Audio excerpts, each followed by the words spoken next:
Можливо, ви помітили велику статую Будди на вулиці, перш ніж увійшли в цей зал. У статуї ось так піднята рука. Ось так. В буддійській символіці піднята рука з відкритою долоною називається Абхая-мудра, що позначає жест безстрашності. Це один з чудових символів, зображених на статуях Будди. Адже ці вчення, пояснення та їх розуміння мають на меті привести людей до стану безстрашності. Це наша мета – бути тим, хто може жити без страху. Думаю, ви усвідомлюєте, як багато в нашому суспільстві страхів і скільки страждань і проблем вони створюють. Тому дуже важливо зрозуміти, що таке страх і чому ми від нього залежні. Насправді ми розпалюємо страх, і оскільки ми заохочуємо його, ми впускаємо його, тому і живемо з ним більшу частину свого життя. Страх завдає шкоди нашому здоров'ю, скорочує наше життя і створює надто багато проблем, яких могло й не бути, якби не страх. Тож сьогодні я говоритиму про природу страху, чому ми боїмося і якого біса не можемо врешті цього позбутися. Важко не помітити, що в багатьох суспільствах страх закладений в нас ще з дитинства, найчастіше нашими батьками. Вони застерігають, якщо ти не спатимеш допізна, то прийде якась погана істота і забере тебе. І починаючи від страху через монстрів під ліжком, від страху осліпнути, якщо ти робиш певні речі, ми лише поповнюємо перелік інших безглуздих страхів, що оселяються всередині нас. Уявіть, дехто навіть стверджує, що коли ви медитуєте, злий демон може захопити ваш розум. Тож стережіться. Пригадую, 25 років тому, коли я вперше приїхав в місто Перт, що в Австралії. Можливо, хтось з вас пам'ятає, там був невеликий буддійський центр у північній частині на вулиці Магнолії. Там у нас була статуя Будди, подарована нинішнім Санхараджою Таїланду, ще коли він відвідав Перт близько 26 років тому. Це дуже гарна статуя, яку, до речі, ви зараз можете побачити в кімнаті ліворуч.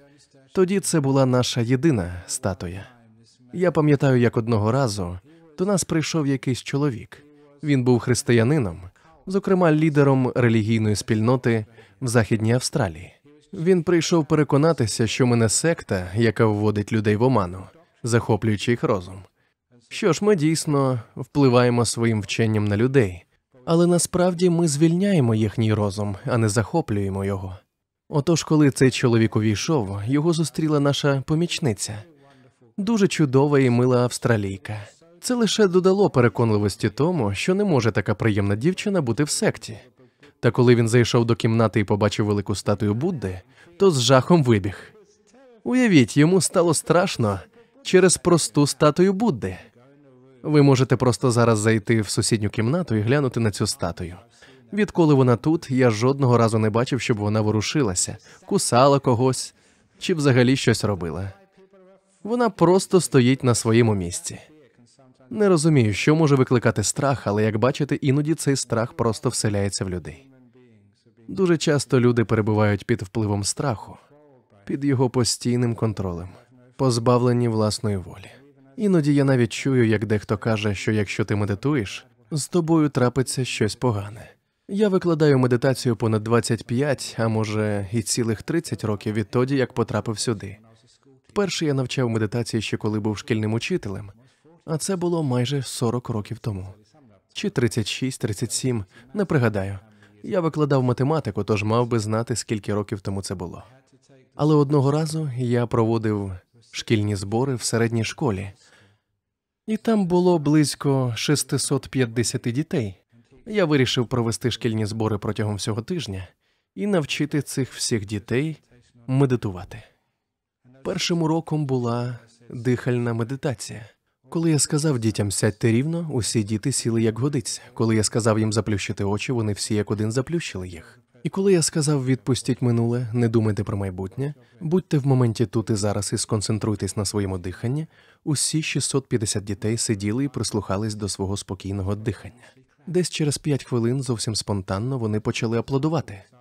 Згодом інші вчителі запитали мене, що б ти робив, якби хтось із дітей не слухав? І я відчув, як спітнів від хвилювання. Адже досить, аби одна дитина почала вовтузитися або сміятися, і це б зіпсувало медитацію. Дивно, що мені це вдалося. Думаю, це завдяки тому, що я не боявся. Я спробував навчити їх, і це спрацювало. За всі ці роки, відколи я навчаю медитації, ніколи не траплялося нічого поганого, тільки хороше. То чому ж люди вселяють страх іншим, заважають їм відкривати свій розум, вільно приймати рішення і досліджувати світ і себе? Як ви, мабуть, помітили, часто страх використовується як спосіб контролю. Не дозволяйте жодним чином маніпулювати собою. Боріться зі своїми страхами. Багато страхів живуть глибоко всередині нас, і спочатку потрібно зрозуміти їх природу, зрозуміти, наскільки вони безглузді. Здається, ми притягуємо у своє життя те, чого боїмося, і допомагаємо нашим страхам втілитися в реальність. Якщо ви боїтеся собак, то неодмінно стикаєтеся з ними, а вони гавкають і переслідують вас, відчуваючи ваш страх. Як відомо, тварини добре відчувають людські емоції, в тому числі і страх, і реагують відповідним чином. Колись мені, як монаху, довелося жити багато років в тайських джунглях. Там було безліч диких тварин, і багато з них сприймали мене не інакше, як свій обід. Проте я не боявся їх, і вони ніколи не завдавали мені болю. Вони були моїми друзями. Я міг випадково наступити на велику змію, і вона натомість лише заповзала мені на спину. Пам'ятаю, як у спекотну пору в Таїланді я міг лежати з оголеним торсом.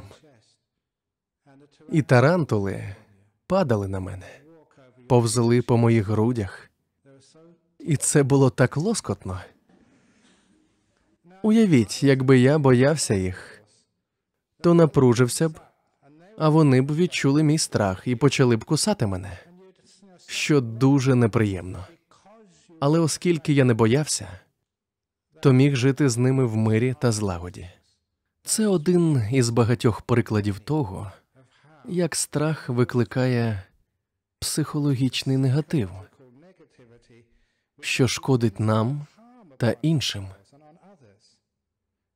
Було б чудово жити в суспільстві, де страх не заохочують, не використовують як спосіб контролю над людьми, де страх сприймають таким, яким він є. Хворобою свідомості, з якою слід боротися, доки вона повністю не зникне. Іноді люди кажуть, що ви повинні боятися змій, чи, скажімо, лісових пожеж в Австралії, або ж навіть дорожнього руху. Проте вам не потрібно боятися. Ви повинні усвідомлювати небезпеку вантажівки, вплив отрути змії та наслідки пожежі. Розуміти, але не боятися. Адже страх – це ще одна емоція, яка викликає негатив у свідомості, що призводить до не те щоб ірраціональної, я б навіть сказав, до нерозумної, невдалої реакції такої, що не принесе бажаного ефекту. Чому ж тоді люди відчувають страх? Це закладено в нас з раннього дитинства. Ми боїмося покарання. Та це те, чого ви ніколи не повинні боятися. Особливо в буддизмі. Що б ви не робили, вас ніхто не покарає. Ви не будете відлучені. Хоча я іноді й думаю, що, можливо, хтось мав би бути, та я не робитиму цього з принципу. Я знаю типову історію, яка показує, що страх покарання – це не наш підхід. Це не є частиною нашого вчення. Щоб вам було зрозуміло, чому нам не близький цей метод, і як ми замість цього розв'язуємо проблеми, я розповім вам історію одного анагарика. Так називають людину в білому, яка готується до чернецтва в монастирі Бодгін'яна в Серпентині. Якщо ви хочете стати ченцем, то заздалегідь повинні готуватися не менше 2 років. Перший рік ви носите білий одяг, дотримуючись 8 обітниць. Наступного року ходите в коричневому, дотримуючись 10 заповідей, а потім десь через 2 роки, можливо, ви можете висвятитися в ченця. У нас був один молодий австралієць, який почав своє навчання як анагарика з 8 обітниць. Одна з цих обітниць полягає в тому, що ви не повинні їсти тверду їжу після обіду до наступного світанку. Не можна їсти вдень або вночі. Я тоді був настоятелем, і якось цей молодий чоловік, наш новий анагарика, підійшов до мене і сказав: «Я повинен у чомусь зізнатися. Я вчинив жахливий злочин. Можливо, через це ви виженете мене з монастиря і не дозволите стати ченцем. Та одного дня я був голодний, і коли мене ніхто не бачив, я зайшов на кухню і зробив собі бутерброд». Уявляєте, для нього це було схоже на жахливий злочин. Отже, що я зробив? Я сказав йому: «Нічого страшного, дякую, що розповів мені. Наступного разу добре поїж під час обіду або перекуси ще щось перед обідом, щоб не зголодніти у другій половині дня. Якщо ти все ще відчуватимеш голод, не відмовляй собі в чашці чаю з цукром. Випий фруктового соку чи гарячого шоколаду, щоб тобі не захотілося їсти після обіду. Ти допустив помилку, визнай це. Тепер спробуй побудувати стратегію, аби це більше не повторилося, а зараз можеш бути вільним».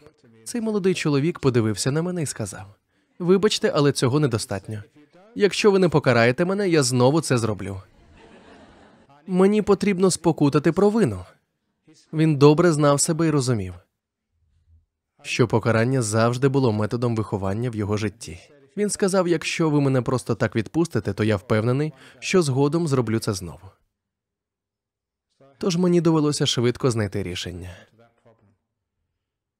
Я на той момент якраз дочитував відому австралійську книгу під назвою «Берег долі» Роберта Х'юза про ранню історію Австралії.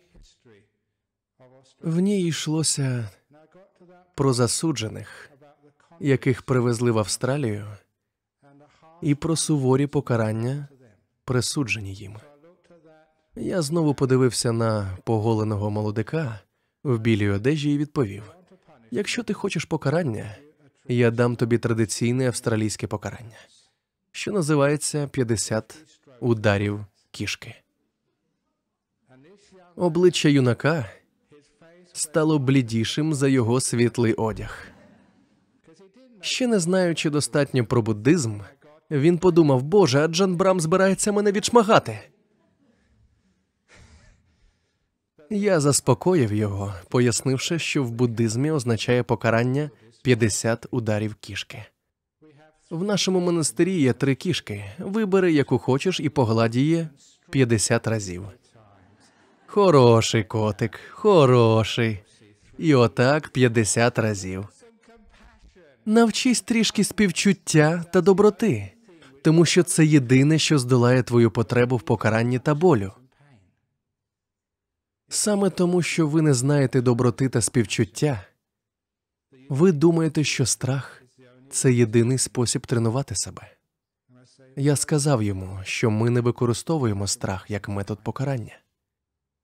Ми використовуємо співчуття та доброту. Це набагато кращий інструмент для виховання. Будьте добрими до себе, дозволяйте помилкам траплятися, не бійтеся їх, і ви побачите, як їх ставатиме менше. Багато хто з вас, можливо, погодиться, що коли вам потрібно скласти іспит в автошколу, пройти співбесіду чи скласти будь-який інший тест, то ви боїтесь, напруга зростає, і ви лише псуєте все. Здається, зараз якраз період проходження річних іспитів, чи як вони правильно називаються в середній школі. Хоча думаю, що я трохи запізнився, вони вже зробили це. Зрештою, що таке іспит? Це лише гра. Просто тест. Це як грати в теніс. Яка різниця між грою в теніс та складанням іспиту з фізики? Це просто змагання один з одним. Але чому ви не напружуєтесь, коли граєте в теніс чи футбол? Оскільки це просто гра. Вам це подобається. То чому б нам не дивитися на іспити так само, як на розвагу та гру? Просто батьки завжди наголошують «тільки спробуй не скласти іспит». І оскільки ми робимо ці речі в житті зі страхом, ми не досягаємо успішного результату. Ми не можемо розкрити свій потенціал, коли боїмося. Через напругу ми не досягаємо того, чого могли б досягти. Отже, спочатку сприйміть це як гру, як веселощі. По-друге, подивіться на можливі наслідки та дійте мудро. Якщо це іспит, у вас є лише два варіанти – скласти чи не скласти. Якщо склали – чудово.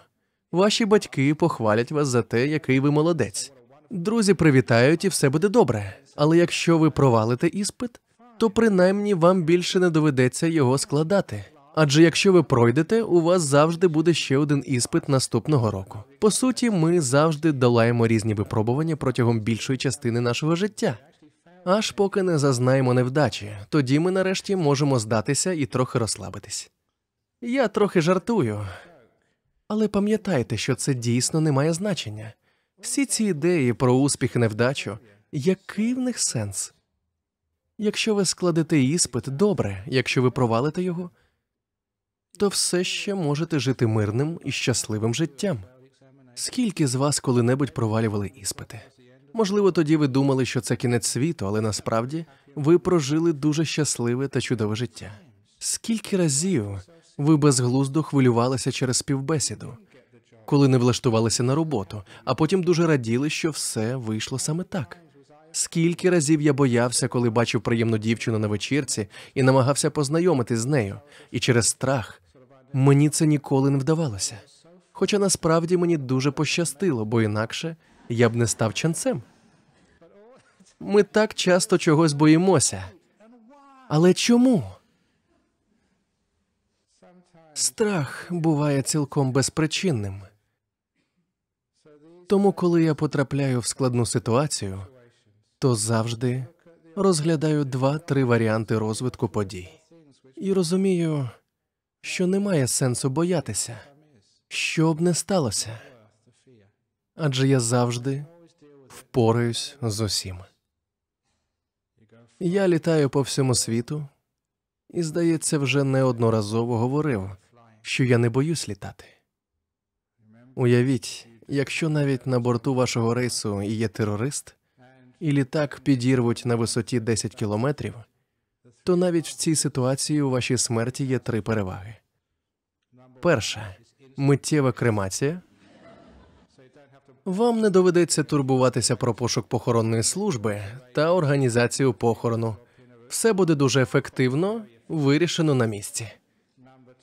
Друга перевага – тільки подумайте, кремація, похорон і різні ритуальні послуги коштують чималих грошей. Це буде не тільки безкоштовно для вас, але навіть ваша сім'я отримає виплату від страхової компанії.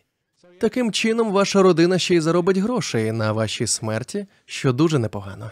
І третя, головна перевага – якщо ви помрете на висоті 10 кілометрів, то будете так близько до неба, що потрапити туди буде значно легше. Тому я не боюся смерті під час польоту. Одного разу, коли я повертався додому з Японії, господар дому, в якому я перебував, зібрав мені подарунки для подорожі. Я гадки не мав, що всередині. Коли я приїхав на митницю, мене запитали, що всередині.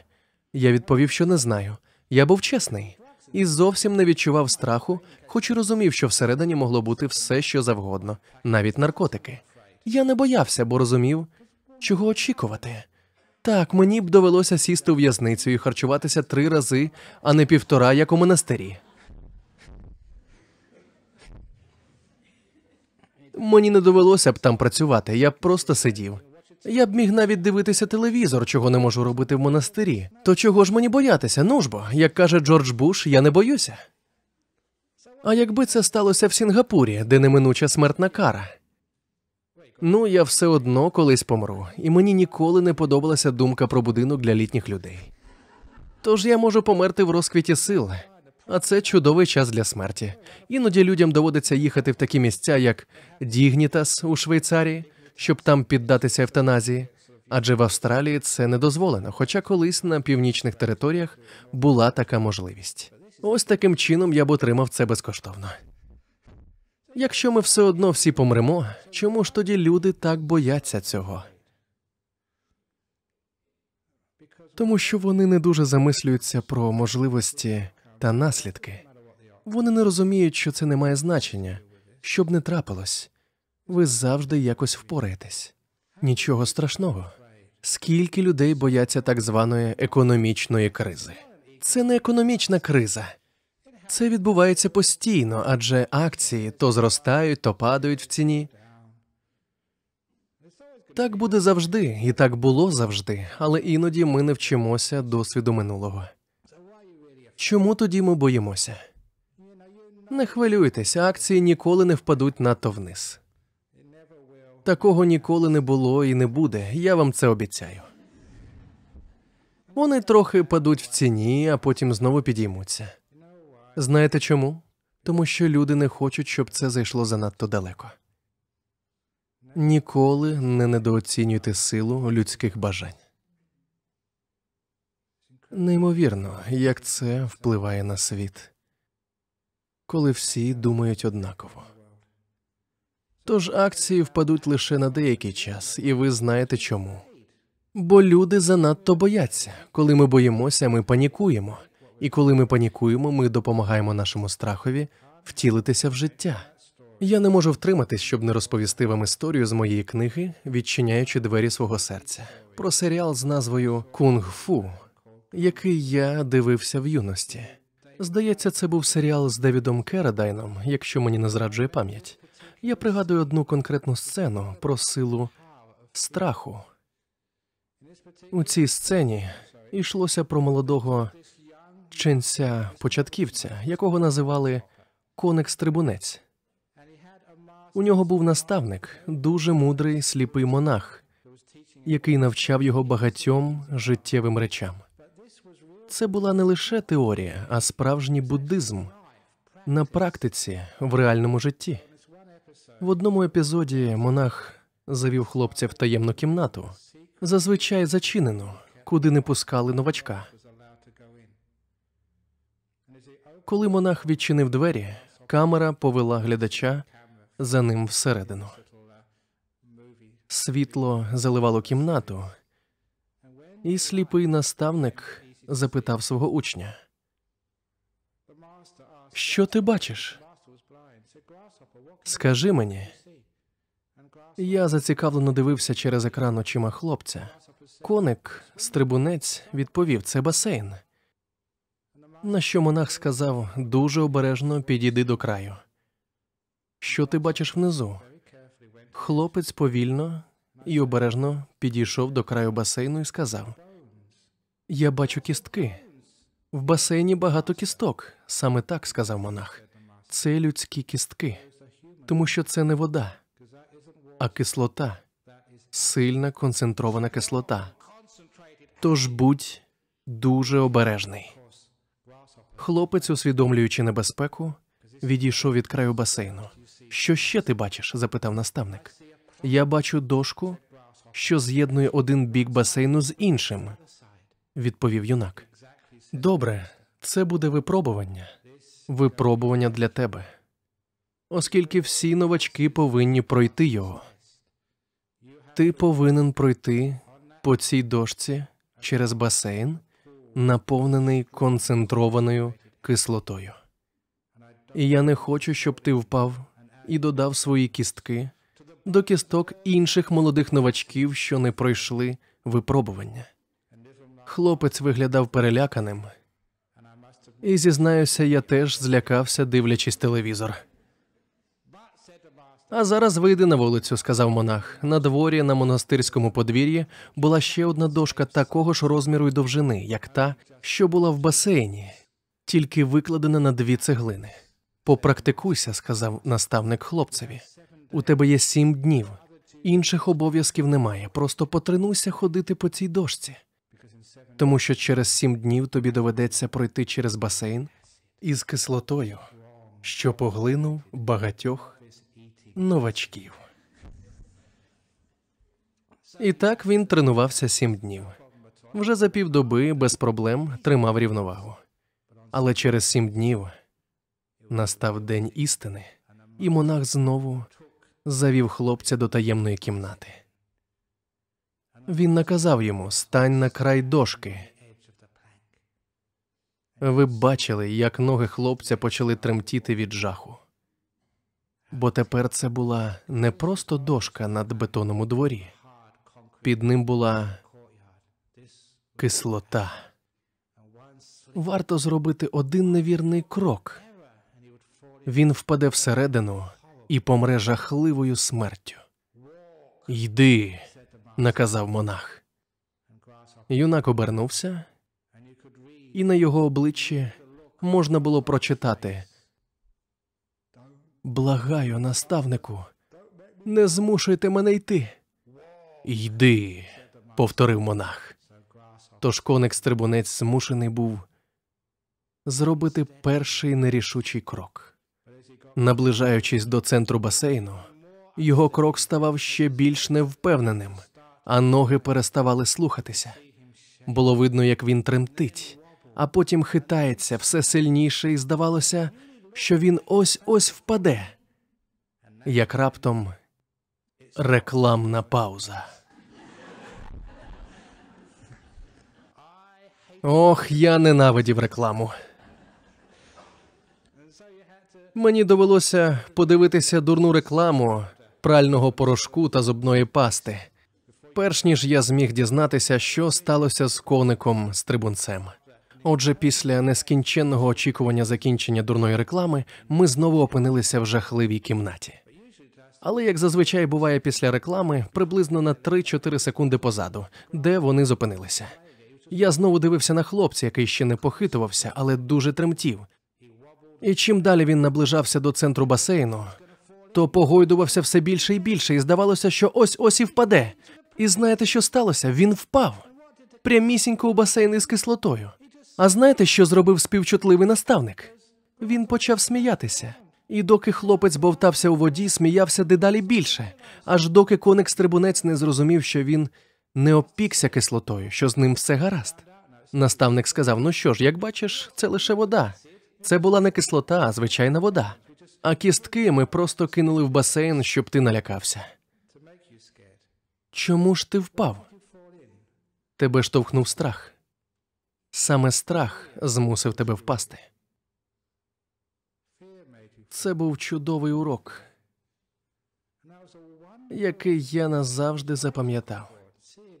Коли ми боїмося, ми насправді втілюємо в життя свої страхи. Ми часто втрачаємо гроші на фондовому ринку через страх. Саме страх викликає у нас рак. Колись лікарі мені розповідали, що буває, люди роками хворіють на рак, і він не приносить їм шкоди, але як тільки їм ставлять діагноз, хвороба прогресує. Чому ж? Через страх. Не хвороба вбиває вас, а страх. Пам'ятаю чудове оповідання Едгара Аллана По «Маска червоної смерті». Це досить коротка історія про епідемію чуми в середньовічній Європі, що знищила 20, 30 чи 40% міського населення. Я пригадую момент з цієї історії. Там були демони і всяка нечисть, що поширювала цю чуму. Вони зібралися на галявині в лісі, і один запитав іншого: «Ти був у Парижі? Скільки людей ти там убив?» 1000, відповів демон. «А скільки ти вбив у Лондоні?» 2000 людей. Також ти був у Франкфурті. Скільки там знищено? Я вбив лише 50, сказав демон, але страх убив 20 тисяч. Я запам'ятав ці слова. Яка ж це правда? Страх вбиває людей частіше, аніж хвороби. Ми всі знаємо, що страх небезпечний і створює нам багато проблем. Проте ми все-таки приймаємо багато рішень зі страхом, і зазвичай це неправильні рішення. Чому ж ми це робимо? Адже ми можемо протистояти впливу страху, якщо захочемо. Як монах, який займається медитацією, я можу усвідомлено сказати, що ми всі любимо боятися. Нам приємно від страху. Ми насолоджуємося страхом. Ви самі це знаєте.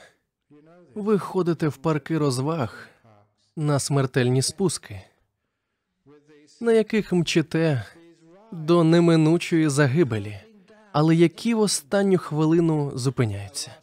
Люди наважуються на банджі-джампінг, ходять в ресторани в Китаї, де куштують якусь жаб'ячу печінку, смертельно отруйну, якщо її не приготувати належним чином.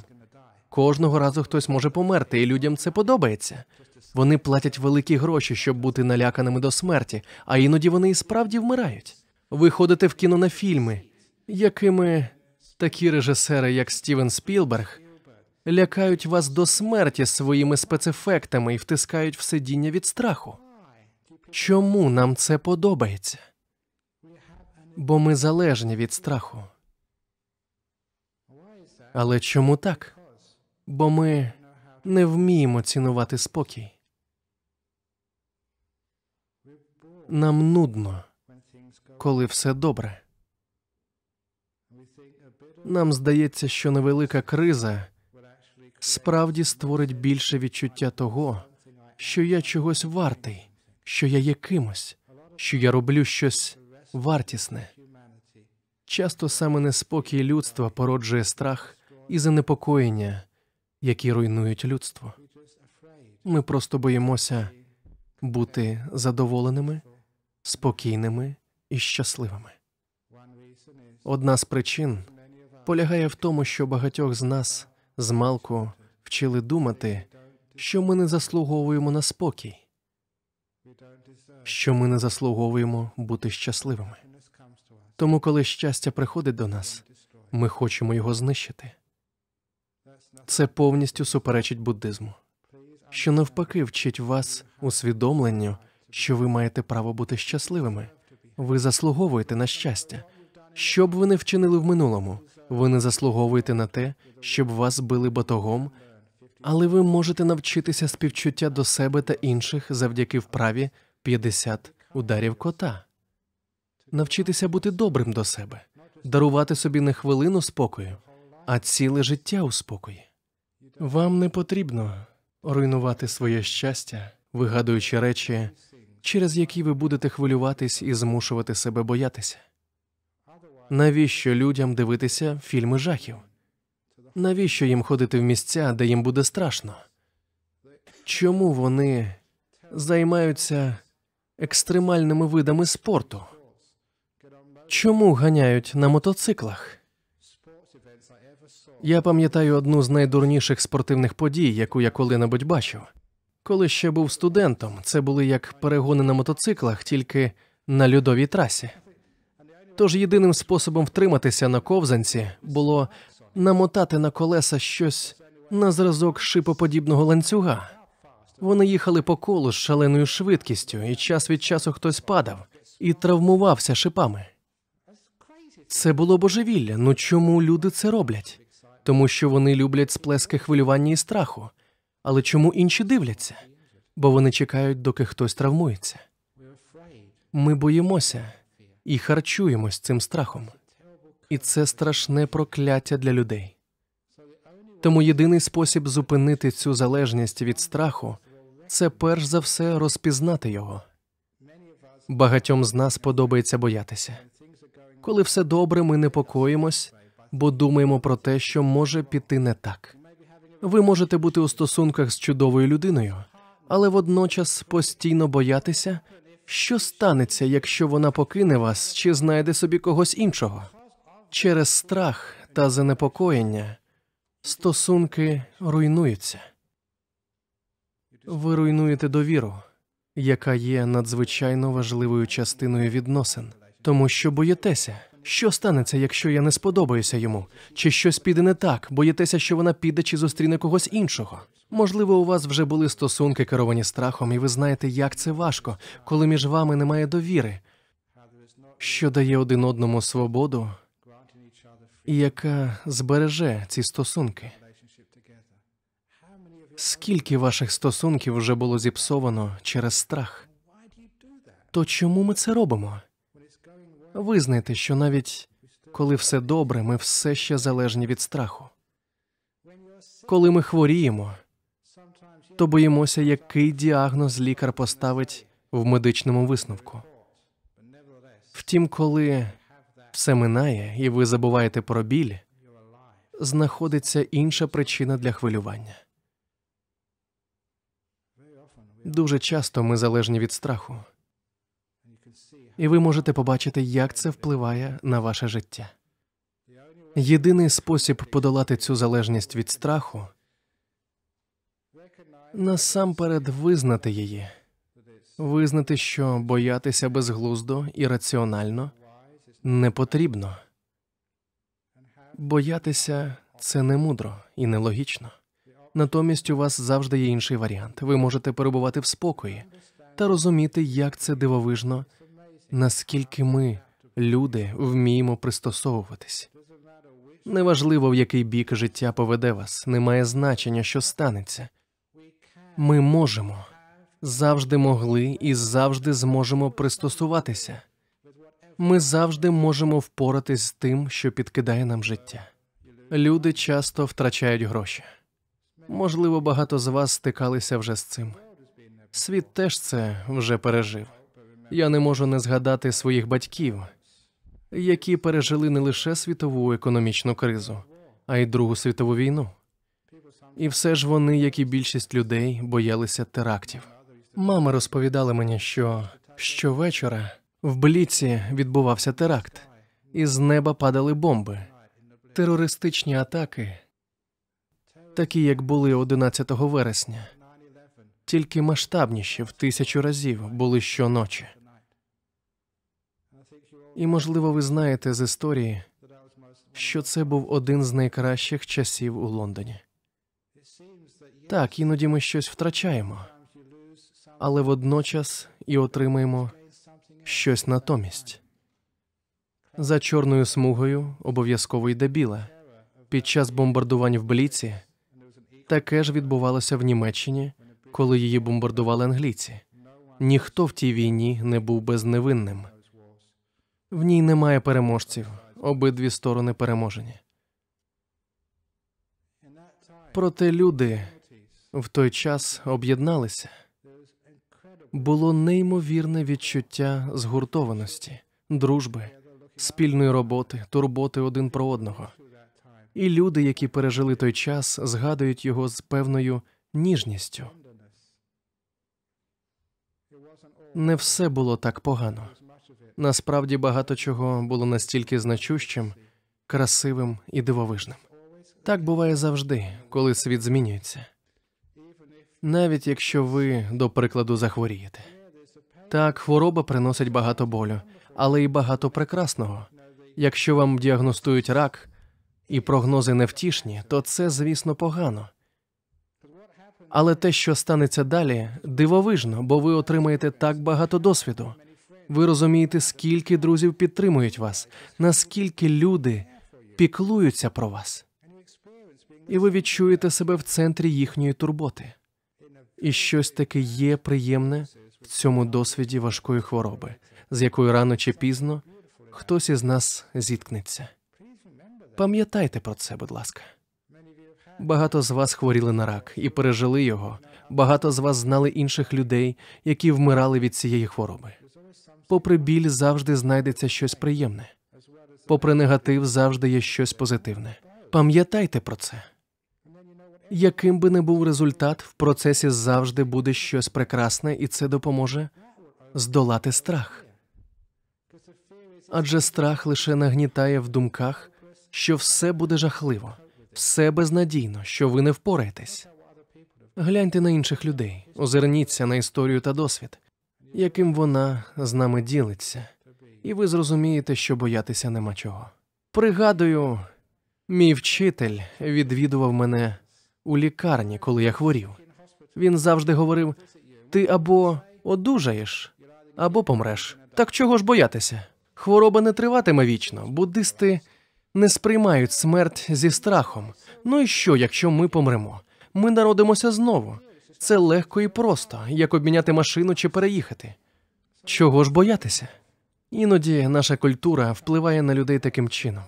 Ми вважаємо такі речі, як втрата грошей, хвороба або смерть, чимось негативним, чого нам слід страшенно боятися, і страх лише зростає. На курсах медитації в Північному Перті я пояснюю людям, що відбувається, коли ми помираємо. Серед них є ті, хто пережили так званий передсмертний стан, наприклад, при серцевому нападі або нещасному випадку. Вони відчували, що перебувають поза межами свого тіла. І всі, хто переживав ці відчуття, потім описували їх як найкрасивіші, найспокійніші та найпрекрасніші моменти свого життя. Я пам'ятаю жінку, яка сказала, що бути за межами свого тіла – надзвичайно блаженне відчуття. Вона лежала в лікарні з важким захворюванням.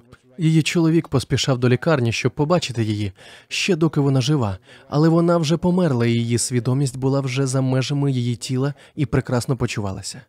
Та потім повернулася, бо їй було цікаво, як її чоловік переживає втрату, чи він хвилюється, чи він прийшов попрощатися з нею.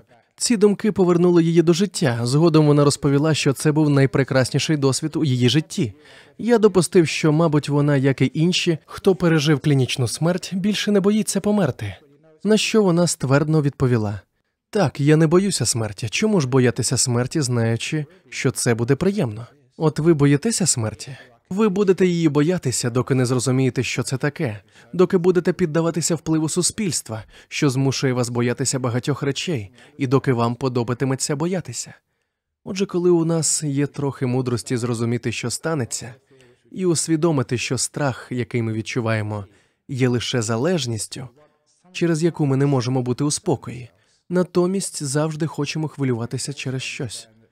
Якщо ви зрозумієте, що страх погіршує ситуацію і фактично кидає вас у басейн, як того коника-стрибунця, тоді ви, можливо, зможете позбутися його. Не потрібно боятися, що б не трапилося. Проблеми з фондовим ринком, війни, економіка, ваші стосунки.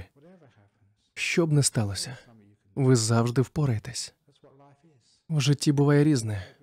Можливо, ви вже пережили щось жахливе, але ви знайшли в собі сили піднятися і почати все спочатку. Коли ви розумієте це, то як страх може керувати вами? Повірте, ви можете все витримати. Ви можете навіть пережити смерть, народившись знову. Ви можете впоратися з найгіршими і найжахливішими ситуаціями, що відбуваються в цьому світі. Ви можете впоратися з ними. Ви вже впоралися з багатьма із них, інші люди теж впоралися. Отже, для страху більше немає причини. А коли немає страху, ви почуваєтеся вільними. Як Будда, ви стаєте безстрашними. Я намагаюсь донести просту річ. Ви не можете контролювати світ навколо. Ніхто не може контролювати фондовий ринок. Дехто думає, що може, і здирає з вас багато грошей, вважаючи, що раз вони економісти, то знають, що відбувається. Хоча потім виявляється, що вони й самі нічого не тямлять. Багато людей вважають, що можуть контролювати своє тіло, ходять в спортзал, їдять коричневий рис і вегетаріанську їжу, та все одно хворіють. Іноді люди думають, що можуть контролювати своїх дітей.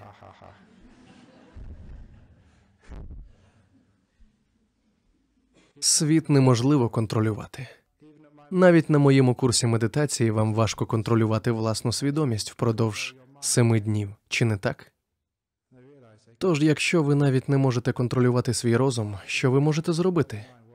Ви можете керувати своїм ставленням до речей навколо, Життя не піддається контролю. Але у ваших руках є можливість керувати своїм поглядом на життя. Ви не можете контролювати ціни на акції, але можете контролювати свою реакцію на їх зростання та зниження. Ви навіть не можете контролювати своє фізичне здоров'я, але ви, безумовно, можете контролювати свій погляд на здоров'я та хвороби. Саме про ставлення до цих речей говорив Будда. Не потрібно закладати ані страх, ані гнів, ані саму ідею керувати всім у просторі між вами та світом. Натомість хай між вами та світом, між вами і вашим партнером, між вами і фондовим ринком, між вами і вашим тілом та розумом буде мир, доброта і милосердя. Я вчив учасників свого ретриту, що іноді ми навіть не можемо спостерігати за своїм диханням, бо буваємо занадто втомлені. Іноді ми просто не в змозі займатися медитацією, сповненою добра та любові. Але є 3 речі, які ми завжди можемо зробити. Ми можемо прийняти це, можемо з добром та розумінням ставитись до того, що переживаємо. Ми завжди можемо бути лагідними з собою. Для цього будь-який час вдалий. Бути в спокої, бути добрим і лагідним – це 2-й з 8 кроків шляхетного шляху Будди. Це правильна мотивація. За словами Будди, правильна мотивація – це карма. Коли ви перебуваєте в спокої, сповнені доброти і лагідності, ви щоразу створюєте гарну карму. Як буддист, я добре знаю, як діє закон карми. Створюючи гарну карму, ви досягаєте процвітання, щастя, міцного здоров'я та позитивних результатів незалежно від того, що відбувається навколо. Немає значення, акції ростуть чи знижуються в ціні. Неважливо, здоровий я чи хворий, слухають мене люди чи виходять за двері, коли я говорю. Це неважливо. Я завжди можу бути спокійним, добрим і лагідним, незалежно від того, що відбувається довкола. Так я створюю гарну карму, що приносить мені добробут, здоров'я та щастя. Але якщо я боюся, злюся чи відчуваю негатив, то ставлю страх між собою і світом, і в дію вступає погана карма. Вона завжди має погані наслідки. Я це добре знаю, бо це базове правило життя. Чим більше ми боїмося і ставимо страх між собою і змією, собою і раковою пухлиною, собою і сімейною проблемою, тим більше сприяємо поганій кармі, що матиме відповідні наслідки. Думаю, у вас вже достатньо життєвого досвіду, щоб усвідомити це. Не потрібно боятись, бо це матиме жахливі наслідки. Натомість, якщо ми знайомі з доброю кармою, то знаємо, як помістити мир, доброту та лагідність між нами і тим, що нас оточує в житті. Це стосується і смерті. Ви не можете її зупинити, але принаймні ви можете сприймати її спокійно. Ви можете бути добрими до цього природного процесу. Ви можете бути лагідними перед обличчям смерті. Ви завжди можете це зробити. Ви не можете контролювати світ, але можете управляти своїм ставленням до нього, своєю реакцією і поглядами. Саме так ми можемо бути позитивними. Тож, що б не відбувалося навколо, фондовий ринок, життя, здоров'я, буддійське суспільство, що завгодно, будьте дуже обережні зі своєю реакцією на це. Сприймайте все спокійно, і ви завжди перебуватимете в спокої. Іноді я використовую аналогію із процесом будівництва дому. Будинки в Західній Австралії в основному будуються з цегли. Сотні, тисячі цеглин, викладені одна на одну будівельником, аж доки у вас не з'явиться дім. Кожну мить, коли ви відчуваєте спокій, ви крок за кроком будуєте дім спокою. Цей дім створюють багато-багато моментів, коли ти спокійно сприймаєш усе, що відчуваєш, дізнаєшся чи чуєш. Якось гавкіт собаки. Вже роками щоп'ятниці ввечері та суботу вдень я чую, як за вікном гавкає собака. Я ніяк не можу контролювати цю собаку. Але я беззаперечно можу сприймати її спокійно, бути з нею добрим та лагідним. І коли я спокійний, добрий і ніжний, проблема зникає. Розумієте? Все це, як от акції. О, чуєте, собака гавкає? Так, собаки гавкають. Ціни на акції підіймаються і знижуються. Тіло хворіє і відновлюється. Потім знову хворіє і так по колу. Тіло народжується і помирає. В чому ж проблема? Дякую. Проблема хіба що в тому, як ми реагуємо. У вас на роботі може бути начальник, який кричить на вас. Але це те, що роблять багато керівників. Запитайте кого завгодно про їхнього боса, і вони скажуть те ж саме. То навіщо турбуватися про це? Ви завжди можете бути добрим, лагідним і спокійним. Таким чином, ви вільні. Якщо ви злитеся чи боїтеся, то втрачаєте свободу. Ви стаєте в'язнем, заручником цього болючого страху перед тим, що з вами відбувається, що буде в майбутньому, що станеться з вашим тілом чи вашими стосунками. Невже ви справді хочете так жити? У вас є інший варіант. Припиніть боятися. Ви можете це зробити, це не так вже і складно. Виховуйте в собі цей намір. Коли ви медитуєте, культивуйте його у своїх думках. Що б не трапилося, повторюйте собі: «Я буду добрим, спокійним і лагідним». Ви побачите, що страх більше ніколи не з'явиться. Ви можете втратити своє тіло, можете втратити майно, але ніхто не зможе забрати ваш спокій, вашу доброту та вашу лагідність. Це ваше справжнє багатство. Для чого нам взагалі гроші? Щоб забезпечити базовий комфорт та спокій для життя. Ви все одно можете мати все необхідне, як і я, монах без заощаджень, без кредитної картки та банківського рахунку. Щоразу поновлюючи свою медичну картку, як малозабезпечений, на запитання, скільки грошей ви заробляєте на тиждень, я пишу 0. І так у кожній графі одна відповідь на різні запитання. Скільки грошей ви заробляєте на оренді майна? 0. Скільки грошей ви заробляєте на акціях? 0. Скільки грошей ви заробляєте з інших джерел? 0. Яка загальна сума вашого річного доходу? 0. І знаєте, мені подобалося надсилати цю форму. Коли я зробив це вперше, мені надіслали листа, в якому попросили пояснити, як я живу. Я написав їм: «Я живу чудово, спокійно і я доволі вгодований». Тож, якщо мені вдається так жити, чого ви боїтеся? Як тільки ви це усвідомите, то зрозумієте, що в житті нема про що хвилюватися. Буддизм – це шлях без страху. Це наша мета. Це те, що ми пропонуємо. Можливість жити повністю без страху. Це не якась позитивна нісенітниця, як от деякі люди іноді не бояться через власну дурість. Не можу не розповісти вам одну історію, навіть якщо трохи затягну з часом. Багато років тому в Таїланді, коли я був там ченцем, близько 5 років, усі автобуси на північному сході були дуже старими. Там їх використовували, аж поки вони не розваляться. Вони були дуже старі. Якось один з таких старих автобусів загорівся через несправність. У ньому згоріли всі пасажири.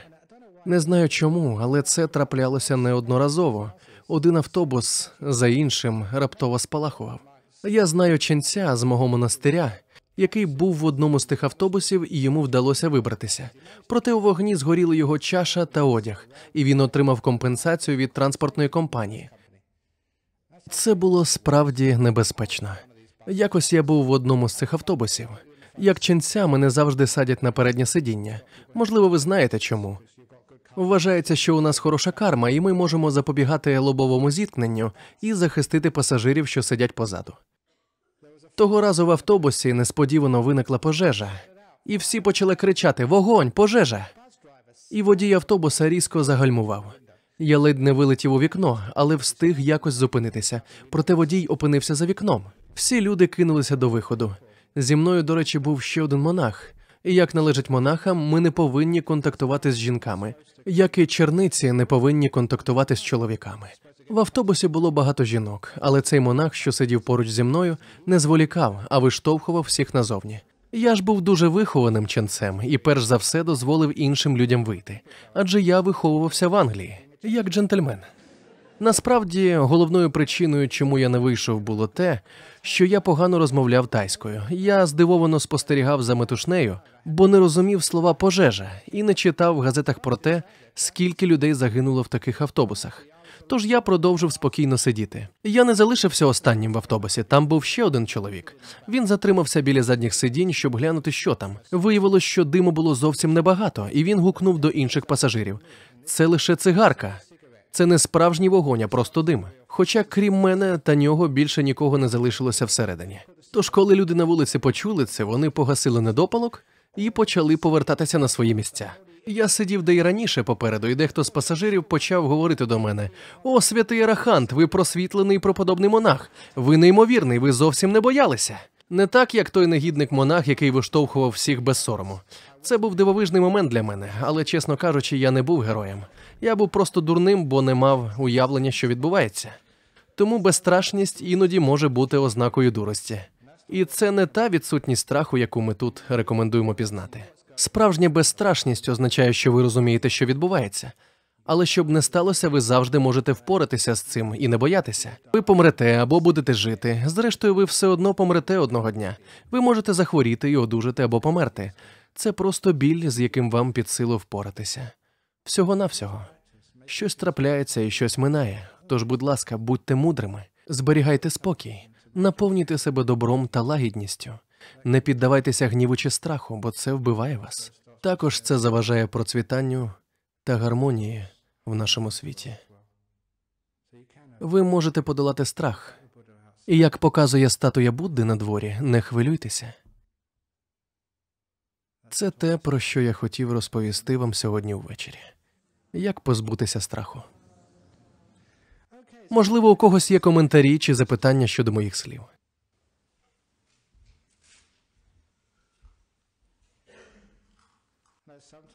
Ви знаєте, що іноді одним із найбільших страхів є страх публічних виступів, хоча мене це ніколи не бентежило. Або ж страх почути запитання і розгубитись з відповіддю. Якось у медитаційному центрі мене запитали: «Аджане, ти монах вже багато років. Чому ти завжди носиш зім'ятий одяг, що спадає з тебе, а інші ченці поряд акуратно одягнені в випросувані шати?» Знаєте, люди завжди намагаються перевірити вас своїми запитаннями. Тож я відповів: будучи монахом так багато років, ти вчишся не зважати і завжди почувати себе комфортно. Спробуйте просто розслабитися і розважатися, коли хвилюєтеся, і страх зникне. Зберігайте почуття гумору, і ви ніколи не будете боятися. Є ще запитання до мене? Знаєте, є страшніша за публічну промову річ – це інтерв'ю в прямому ефірі на телебаченні. Це справді страшніше, бо якщо зробиш щось не так, наприклад, почухаєш носа чи щось таке, то це буде записано і трансльовано всією мережею. Є таке шоу під назвою «Відеоляпи» чи «Великі помилки». Щось на кшталт цього. Тож уявіть, що вас показують по телевізору, і всі ваші друзі, весь світ дивляться на вас. Насправді, навіть якщо ви в прямому ефірі, просто отримуйте задоволення і розважайтеся.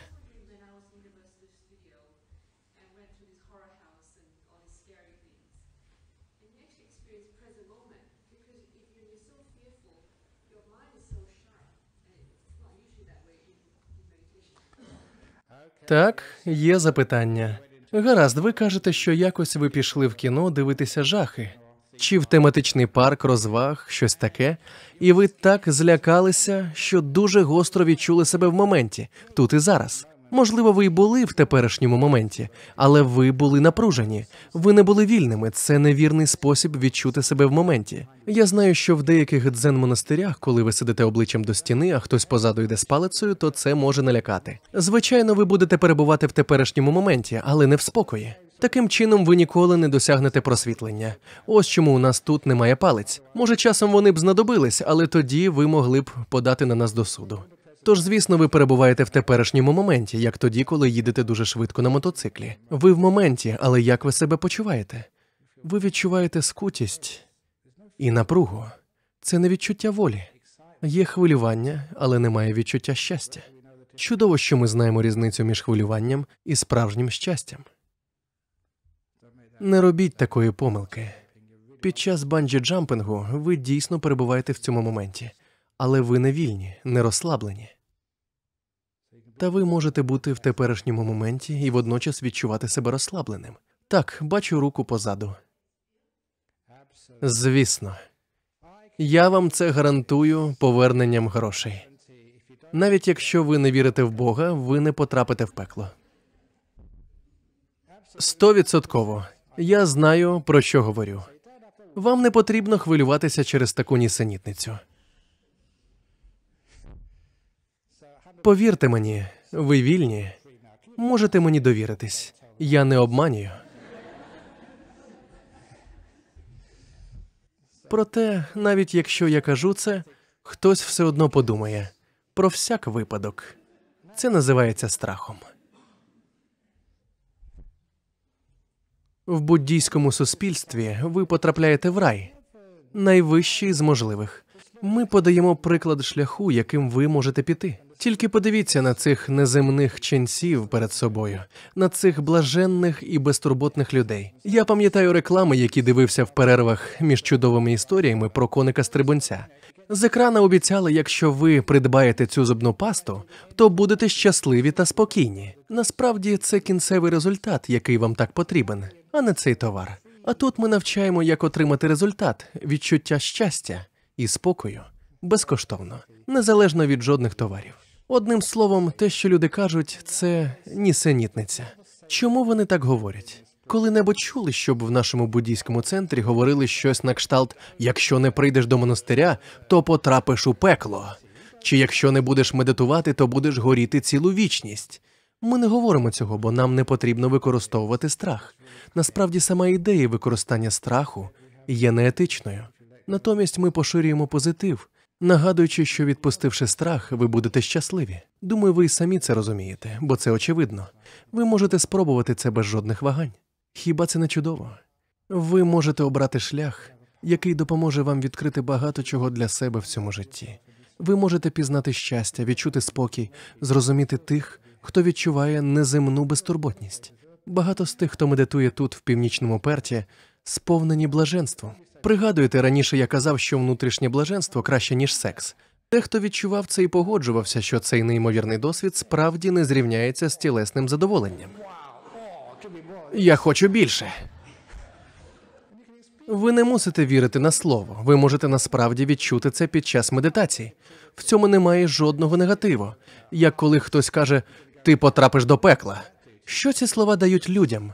Це приносить вам якесь задоволення чи збуджує?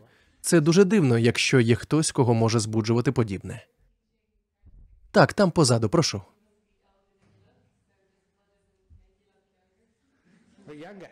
Молодшим? Ну, звичайно. Адже, коли ви хвилюєтесь, у вас на лобі з'являється багато зморшок. Тому не дивно, що коли ви не відчуваєте хвилювання і страху, то обличчя довше випромінює молодість. Подивіться на мій одяг.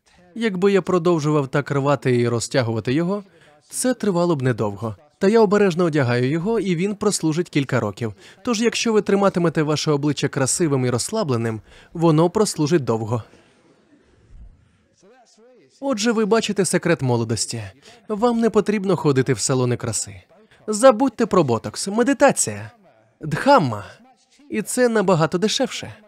Я не знаю, скільки зараз коштує ботокс. Ага, ви знаєте відповідь. Отже, ви бували у тих безглуздих місцях. Вам не потрібен ботокс. $500? Ого, ви могли б заощадити багато грошей, приїжджаючи сюди щоп'ятниці ввечері. Добре, наша зустріч добігає кінця. Отже, дякую всім за увагу і дякую за чудові запитання.